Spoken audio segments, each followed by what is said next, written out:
Hello दोस्तों, कैसे हो आप सभी लोग। दोस्तों, स्वागत है आपका हमारे यूट्यूब चैनल आर्या एजुकेशन 272 पर।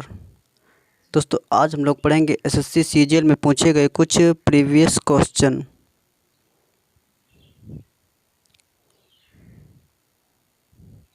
हमारा पहला प्रश्न है, भारत में कौन से प्रधानमंत्री हैं जिनका जन्म स्वतंत्रता के बाद हुआ था। तो बताइएगा दोस्तों, इसका राइट आंसर क्या होगा। भारत में से कौन से प्रधानमंत्री हैं जिनका जन्म स्वतंत्रता के बाद हुआ है। तो इसका राइट आंसर है नरेंद्र मोदी। नरेंद्र मोदी भारत के ऐसे प्रधानमंत्री हैं जिनका जन्म स्वतंत्रता के बाद हुआ है। तो भारत में कौन से प्रधानमंत्री हैं जिनका जन्म स्वतंत्रता के बाद हुआ है। तो इसका राइट आंसर हो गया हमारा नरेंद्र मोदी। नरेंद्र मोदी इसका राइट आंसर है। हम लोग अपने अगले प्रश्न की ओर बढ़ते हैं। हमारा अगला प्रश्न है, एमबी का फुल फॉर्म क्या होता है। तो बताइएगा दोस्तों कि एमबी का फुल फॉर्म क्या होता है। तो इसका राइट आंसर है मेगाबाइट। एमबी का फुल फॉर्म मेगाबाइट होता है। हम लोग अपने अगले प्रश्न की ओर बढ़ते हैं और हमारा अगला प्रश्न है, आरबीआई के लोगों में किसकी चित्र अंकित है। तो बताइएगा दोस्तों कि आरबीआई के लोगों में किसका चित्र अंकित है। तो इसका राइट आंसर है बंगाल टाइगर और ताड़ का पेड़। बंगाल टाइगर और ताड़ के पेड़ का आरबीआई के लोगों में चित्र अंकित है। तो इसका राइट आंसर होगा हमारा बंगाल टाइगर और ताड़ का पेड़। हम लोग अपने अगले प्रश्न की ओर बढ़ते हैं और हमारा अगला प्रश्न है, प्रश्न नंबर 4, गरबा नृत्य किस राज्य से संबंधित है। तो बताइएगा दोस्तों, गरबा नृत्य किस राज्य में नाचा जाता है। तो इसका राइट आंसर है गुजरात। गुजरात में गरबा नृत्य नाचा जाता है, यानी कि गरबा नृत्य किस राज्य से संबंधित है। तो गुजरात गरबा नृत्य का है। हमारा अगला प्रश्न है, दुनिया की सबसे लंबी नहर कौन सी है। तो इसका राइट आंसर है सुएज नहर। दुनिया की सबसे लंबी नहर सुएज नहर है। हम लोग अपने अगले प्रश्न की ओर बढ़ते हैं। हमारा प्रश्न नंबर 6 है, राष्ट्रपति और उपराष्ट्रपति के नहीं रहने पर संसद का कार्यभार कौन संभालेगा। तो बताइएगा दोस्तों कि राष्ट्रपति और उपराष्ट्रपति के अनुपस्थित होने पर संसद का कार्यभार कौन संभालेगा। तो इसका राइट आंसर है सर्वोच्च न्यायालय के मुख्य न्यायाधीश। सर्वोच्च न्यायालय के मुख्य न्यायाधीश राष्ट्रपति और उपराष्ट्रपति के अनुपस्थिति पर कार्यभार संभालेंगे।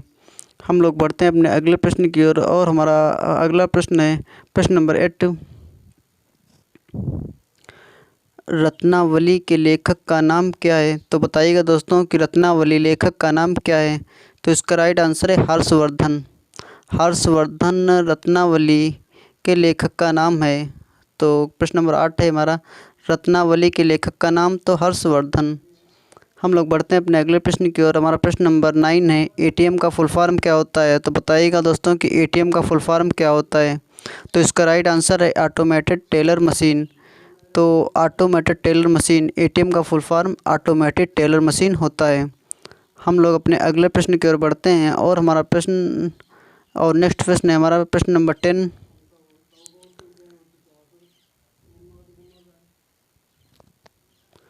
प्रश्न नंबर 10 है हमारा, गूगल के सीईओ कौन है। तो बताइएगा दोस्तों हमारे गूगल कंपनी के सीईओ कौन है। तो इसका राइट आंसर है सुंदर पिचाई। सुंदर पिचाई गूगल के सीईओ हैं। तो इसका राइट आंसर हो जाता है सुंदर पिचाई।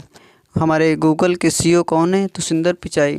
सुंदर पिचाई जी हमारे गूगल के सीईओ हैं। हम लोग अपने अगले प्रश्न की ओर बढ़ते हैं और हमारा अगला प्रश्न है प्रश्न नंबर 11। अगला प्रश्न है हमारा 11, राज्यसभा के सदस्यों का कार्यकाल कितने वर्ष का होता है। तो बताइएगा दोस्तों कि राज्यसभा के सदस्यों का कार्यकाल कितने ईयर का होता है। तो इसका राइट आंसर है 6 ईयर। राज्यसभा के सदस्यों का कार्यकाल 6 ईयर का होता है और लोकसभा के सदस्यों का कार्यकाल 5 ईयर्स का होता है। हमारा अगला प्रश्न है, पृथ्वी के बाहरी भाग को क्या कहते हैं। तो बताइएगा दोस्तों कि पृथ्वी के बाहरी भाग को क्या कहते हैं। तो इसका राइट आंसर है भूपट्टी। पृथ्वी के बाहरी भाग को भूपट्टी कहते हैं। तो हमारा प्रश्न एक बार सुन लीजिएगा, पृथ्वी के बाहरी भाग को क्या कहते हैं। तो इसका राइट आंसर है भूपट्टी। पृथ्वी के बाहरी भाग को भूपट्टी कहते हैं। हमारा अगला प्रश्न है, नेपाल की सीमा कितने राज्यों से लगती है? तो बताइएगा दोस्तों कि नेपाल देश की सीमा कितने राज्यों के साथ लगती है? तो इसका हमारा राइट आंसर है उत्तराखंड, उत्तर प्रदेश, सिक्किम, पश्चिम बंगाल और बिहार। नेपाल देश की सीमा इन राज्यों के साथ लगती है उत्तराखंड, उत्तर प्रदेश, सिक्किम, पश्चिम बंगाल और बिहार। तो उत्तराखंड, उत्तर प्रदेश, सिक्किम, पश्चिम बंगाल और बिहार के साथ नेपाल की सीमा लगती है। दोस्तों आप लोग बताइएगा कि ये वीडियो आपको कैसी लग रही है। अगर वीडियो अच्छी लग रही हो तो प्लीज़ लाइक, कमेंट और शेयर ज़रूर करिएगा। हम लोग अपने अगले प्रश्न की ओर बढ़ते हैं और हमारा नेक्स्ट प्रश्न है, विश्व बांस दिवस कब मनाया जाता है? तो बताइएगा दोस्तों कि विश्व बांस दिवस कब मनाया जाता है? तो इसका राइट आंसर है 18 सितंबर को। 18 सितंबर को विश्व बांस दिवस मनाया जाता है। तो इसका राइट आंसर हो जाता है हमारा 18 सितंबर। 18 सितंबर को विश्व बांस दिवस मनाया जाता है। तो इसका राइट आंसर है हमारा 18 सितंबर। विश्व बांस दिवस कब मनाया जाता है? तो 18 सितंबर को। 18 सितंबर को विश्व बांस दिवस मनाया जाता है। थोड़ा कलर चेंज कर लेते हैं।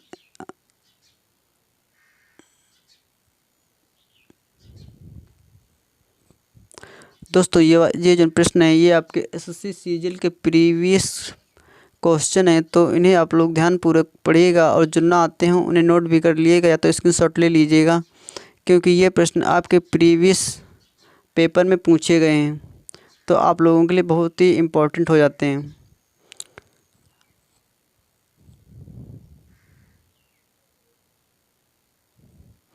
हमारा अगला नेक्स्ट प्रश्न है, खिलाफत आंदोलन का नेतृत्व किसने किया था?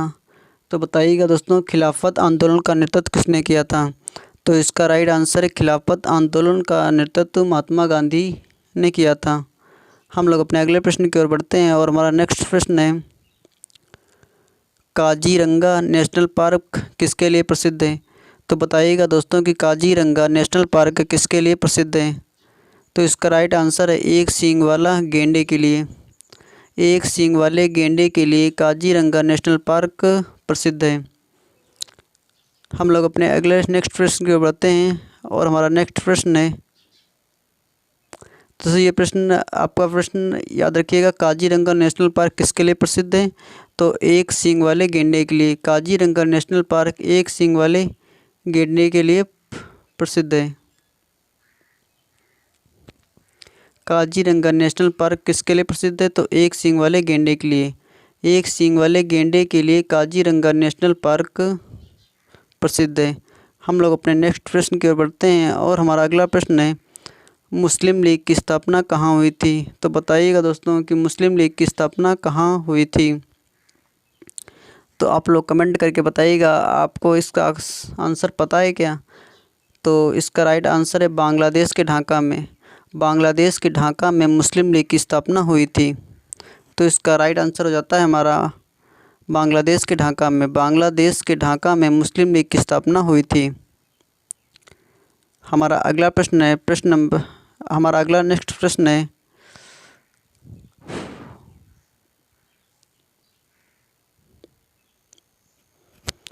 हमारा अगला नेक्स्ट प्रश्न है, मेघदूत अभिज्ञान शकुंतलम किताब किसने लिखी थी?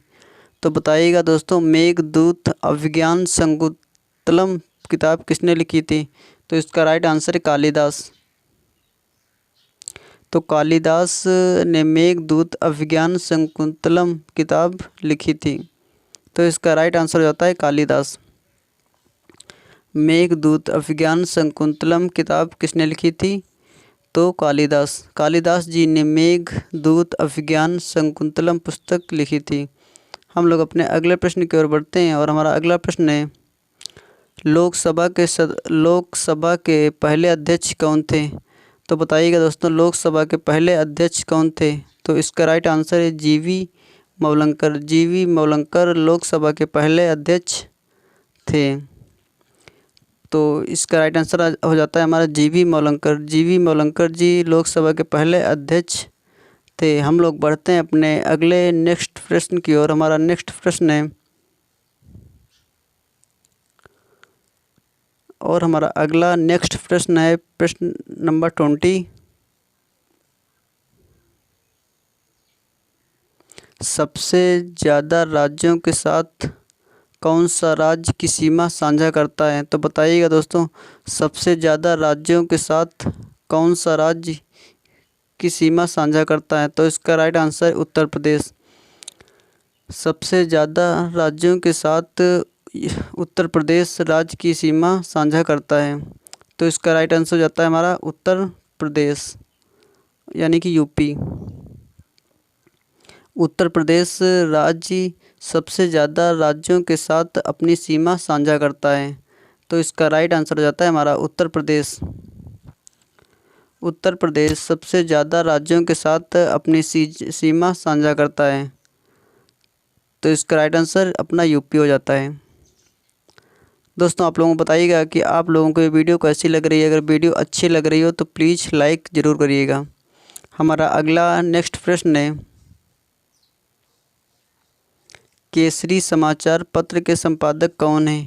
तो बताइएगा दोस्तों, केसरी समाचार पत्र के संपादक कौन है? तो इसका राइट आंसर है बाल गंगाधर तिलक। बाल गंगाधर तिलक केसरी समाचार पत्र के संपादक हैं। तो केसरी समाचार पत्र के संपादक कौन है? बाल गंगाधर तिलक।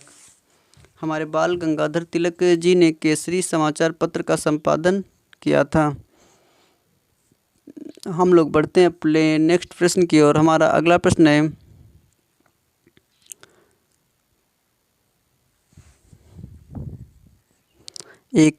हमारा अगला प्रश्न है, एकता चलो रे गीत को किसने लिखा था? तो बताइएगा दोस्तों, एकता चलो रे गीत को किसने लिखा था?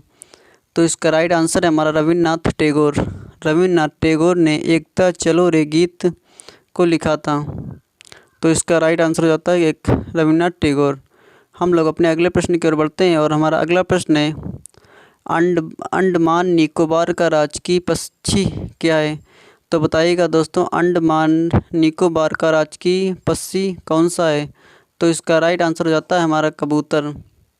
अंडमान निकोबार का राजकीय पक्षी कबूतर है।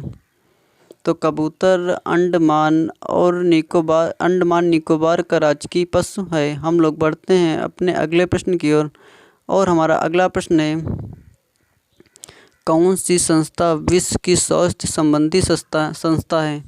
तो बताइएगा दोस्तों कि कौन सी संस्था है जो विश्व की स्वास्थ्य संबंधी संस्था है? तो एक प्यारा प्रश्न आप लोग और सुन लीजिएगा, बताइएगा कौन सी संस्था विश्व की स्वास्थ्य संबंधी संस्था है? तो इसका राइट आंसर है WHO। WHO विश्व की स्वास्थ्य संबंधी संस्था है। दोस्तों, आप लोग बताइएगा कि आपको वीडियो कैसी लग रही है। अगर वीडियो अच्छी लग रही है तो लाइक ज़रूर करिएगा। दोस्तों, आप लोगों को पता होगा कि कभी कभी एग्ज़ाम में WHO का फुल फॉर्म भी पूछ लेता है। तो आप लोग जानते हैं कि WHO की फुल फॉर्म क्या होती है? तो WHO की full form world health organisation होती है। तो इसकी full form world health organisation होती है। हम लोग बढ़ते हैं अपने अगले प्रश्न की ओर और हमारा अगला प्रश्न है प्रश्न नंबर 25। हमारा प्रश्न नंबर 25 है, कांग्रेस का सूरत अधिवेशन कब हुआ जिसमें गर्म दल और नरम दल का विभाजित हुआ था? तो बताइएगा दोस्तों, कांग्रेस सूरत अधिवेशन कब हुआ जिसमें गर्म दल और नरम दल विभाजित हुआ था? तो इसका राइट आंसर है सन 1907 में। 1907 में कांग्रेस सूरत अधिवेशन हुआ था जिसमें गर्म दल और नरम दल विभाजित हुआ था। तो इसका राइट आंसर है सन 1907। 1907 में कांग्रेस सूरत अधिवेशन हुआ था जिसमें गर्म दल और नरम दल विभाजित हुआ था। हम लोग अपने अगले प्रश्न की ओर बढ़ते हैं और हमारा अगला प्रश्न है, राष्ट्रपति को शपथ कौन दिलाता है? तो बताइएगा दोस्तों, राष्ट्रपति को शपथ कौन दिलाता है? इसका आंसर आप लोगों को कमेंट करके बताना है। तो आप लोग बताइएगा कि आप लोग कमेंट करके ज़रूर बताइएगा कि राष्ट्रपति को शपथ कौन दिलाता है। देखते हैं इस प्रश्न का आंसर आप लोगों में से कितने लोग जानते हैं। तो आप लोगों को अगर इस प्रश्न का आंसर पता हो तो ज़रूर कमेंट ज़रूर करिएगा। कि एक बार प्रश्न और सुन लीजिएगा कि राष्ट्रपति राष्ट्रपति को शपथ कौन दिलाता है? तो आप लोग इसका आंसर कमेंट करके ज़रूर बताना कि राष्ट्रपति को शपथ कौन दिलाता है। अगर आप लोगों ने ये स्लाइड ध्यान से देखी होगी तो मैंने इसका आंसर ऊपर की स्लाइड में बता भी दिया है कि राष्ट्रपति को शपथ कौन दिलाता है।